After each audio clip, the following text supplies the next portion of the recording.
Stock. You're very welcome to Suantraí Íosa, where we look at the readings for tomorrow, in this case, Tuesday, the 19th of November. And our first reading tomorrow is taken from the book of the Apocalypse, chapter 3. Here, the word of God is coming from St. John, who is in prison, out in this wonderful book, this symbolic book. And here the Lord has a message for the church. And the message is, wake up, revive what little you have left. It is dying fast. And it's fascinating to know, even at this stage, the devil was using the same tactics to attack the faith. And the Lord is saying, I shall come to you like a thief without telling you the hour for you to expect. So pay attention. And I know all about you, how you are neither cold nor hot.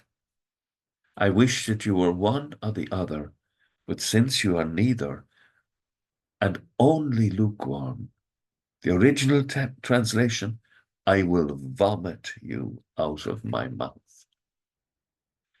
But the Lord always has hope for us. Always. Look, I'm standing at the door knocking.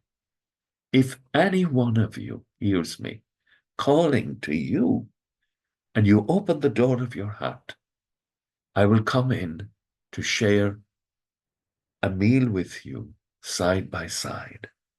What a beautiful promise that the Lord will live with us in union. Pay attention. And who shall dwell on your holy mountain? Psalm 15. The one who speaks the truth from his heart, and of course the one who does that primarily is the Blessed Virgin Mary in St. Luke's Gospel, who ponders the word and so comes to know the truth from her heart.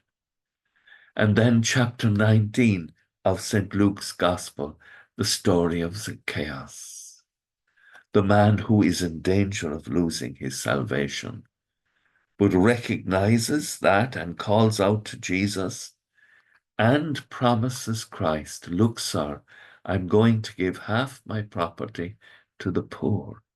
He's going to act with the same love as which Jesus loves. And if I have cheated anyone, I will pay them back 4 times the amount. And Jesus is able to say, today salvation has come to this house. Today is our day of salvation. Turn your heart over to the Lord and ask for the grace to be able to make a unique and beautiful surrender today. And put your trust in God and know that all will be well and all manner of things will be well.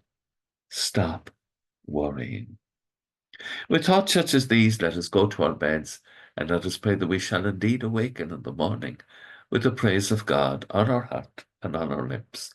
Agus go mana díal a cóchtach sibh, ahar mac agus spirit neb. Amen. Slán go fóill. Bye for now.